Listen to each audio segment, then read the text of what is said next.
Hi, welcome to Melissa's Money Mindset. Do you ever feel like no matter how hard you work or how much money you make, you're still living paycheck to paycheck? Well, you're not alone. In fact, 65% of Americans are right there along with you. And the hard truth is that it's not necessarily about how much money you make, but how you manage the money that you do make and the money habits that you implement on a daily basis. In today's video, I'm talking about 5 bad money habits that are actually setting you farther behind. If you're ready to take control of your finances, then let's get into part 2 of this video series.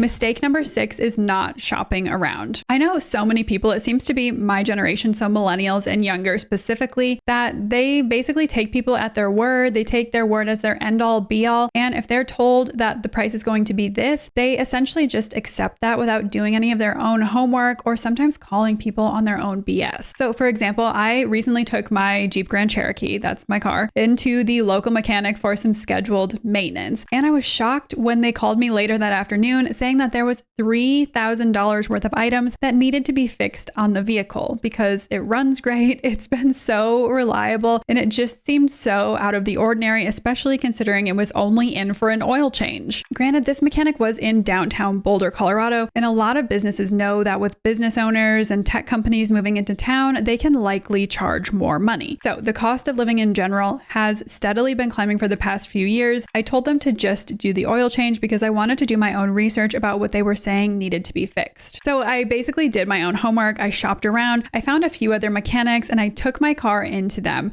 and they essentially started laughing. Now, I took the car outside of Boulder. I took it to Longmont and they essentially told me that, yeah, the car did need a few other maintenance items, but my bill at the end of that day ended up being $700 instead of $3,000. So if I had basically taken that initial mechanic's word as law and not done my own research, I would have been out another $2,300. So essentially you have to come to realize that not everybody has the best intentions. Not everybody is looking out for you at the end of the day. They just want to basically make a quick buck. So again, perfect example of a life lesson where you really should be shopping around, getting a second and third opinion so that you can save yourself some more money in the long run. Mistake number 7, only focusing on saving money. So like I've said before, if you really want to focus on building wealth, then you should really be focusing on a few things. The first is making more money. Now, in my previous video, I talked about a few different ways to increase your income. The second thing you could focus on is having multiple income streams. And finally, you should focus on acquiring assets in addition to just saving money. And if you're focusing on doing one of these things without doing some of the others, so for example, maybe you're very focused on saving money, but you're not focused on making more money, or maybe you're focused on making more money, but you're spending all of that money, you're essentially just financially treading water. You're not going anywhere. So try to combine all 3 of these things if you really want to see your net worth grow. And in addition to that, you could do a few different things. Those include maybe starting your own business or investing in a business, talking about angel investing. The second option is buying up appreciating assets like investing in real estate. And finally, investing in the stock market. So while saving is great, and there's obviously a time and a place for that, taking very calculated financial risks and essentially putting your money to work for you will ensure your long-term financial success. Mistake number 8, paying yourself last. So I would say that most people honestly live this way. They get their paycheck and they immediately have a list of things that they need to pay for, themselves being last. So they pay their rent or their mortgage, their car payment, their health insurance, grocery bills, gas, subscription, and creature comforts. And then more often than not, at the end of the month, there's exactly nothing left for them to save or invest. And in his book, Rich Dad, Poor Dad, Robert Kiyosaki argued that this was a poor person's habit. And it was often what kept people living paycheck to paycheck. In fact, nearly 75% of millennials do live paycheck to paycheck. Now, opposite of that, and coined by George Clausen in his book, The Richest Man in Babylon, Clausen talks about how rich people pay themselves first. They essentially allocate money to their assets and their future assets first, and then they pay their monthly expenses after that. So that way their finances stay future focused. So basically he's saying that once you're paid, you should immediately allocate at least 10% minimum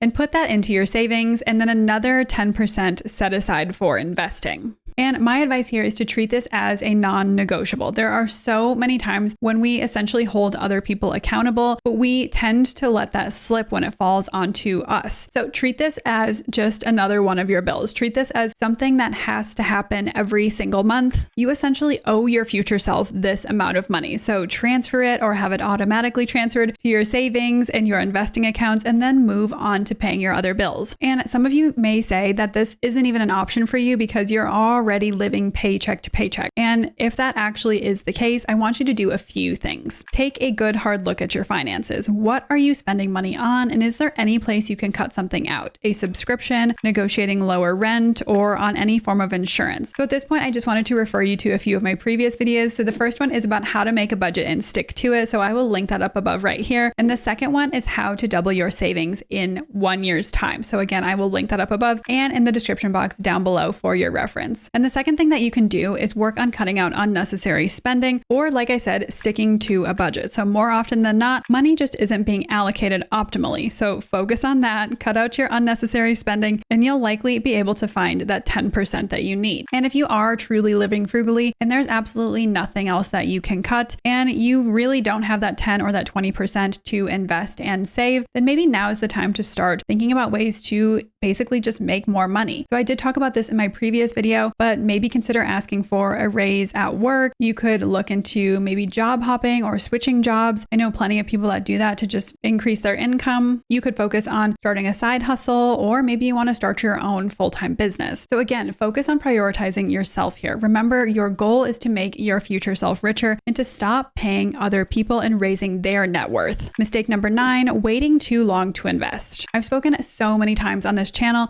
about the power of compounding interest. And it really is true that the earlier you start, the better. So once you have your emergency fund saved up, now is the time to start investing and essentially putting your money to work for you rather than just basically sitting and doing nothing in a savings account. And essentially, the sooner you start investing, the sooner you can achieve that goal of financial freedom. So I'll pop up an example of someone who started investing $12,000 a year at 22 years old when they got their first job out of college, and then someone who started investing $12,000 a year at 45 years old once they finally got their finances together. Now you can see the 22-year-old will retire with $4 million versus the 45-year-old will retire with just over $500,000. Now I've also said before that myself and many other very successful business owners manage our own investments. There are tons of resources online to help you understand how to diversify your investments and how to invest in general. So make sure that you're reading some books, watch some videos, and even join some Reddit threads about investing, and you'll be off to the races and avoiding paying upwards of 1% every single year for someone else to manage your own money for you. And by doing it yourself, you'll have an even better understanding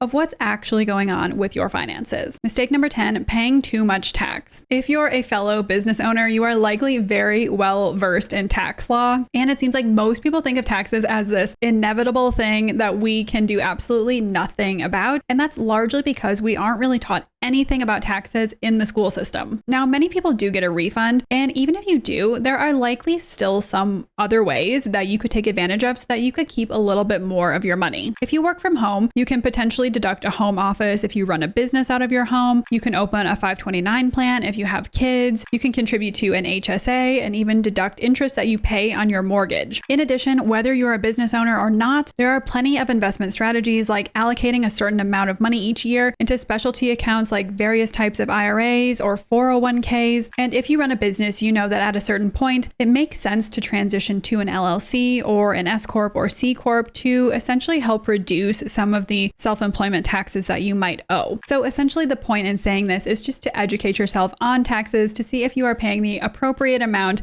because we all work hard for our money and it would be nice to keep a little bit more of it. And of course, make sure that you're checking with an accountant or an attorney before doing any of this. So that's all I have for today's video. If you found this to be helpful, please do me a huge favor and like this video and subscribe to my channel so that you're notified every time I put out new content. As always, let me know if you have any questions in the comment section down below. Feel free to follow me on my social channels right here, and I'll see you in the next one. Bye.